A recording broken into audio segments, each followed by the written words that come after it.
Hi friends, good evening. ఈరోజు అయితే శేఖర్తో పాటు కరసాము క్లాస్కి వచ్చాము. తిరుపతిలో కొంచెం వర్షం పడుతుంది, అందువల్ల క్లాస్ లేదు. వాళ్ళ మాస్టర్ కూడా వెళ్ళిపోయాడు.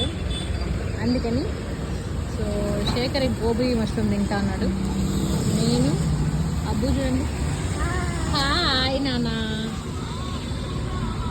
అబ్బు కూడా కొంచెం తింటా అన్నాడు. చూడండి వర్షం ఎలా పడుతుంది. మేమైతే ఇప్పుడు అన్నమయ్య సర్కిల్లో ఉన్నాము. సో మేము స్టార్ట్ అయినప్పటి నుంచి వర్షం, బట్ క్లాస్ ఉంటుంది అనుకున్నాం ఇవాళ. సో క్లాస్ లేదు సడన్గా కదా బుజ్జి. తడుచుకొని గొడుగు వేసుకొని కష్టపడేసి వచ్చాము. ఇక్కడికి వచ్చేటప్పుడు ఫైనల్గా క్లాస్ లేదు శేఖర్కి. సో మా చెల్లి కోసం వెయిట్ చేస్తున్నాము. మా చెల్లి కాలేజ్ ఇదే.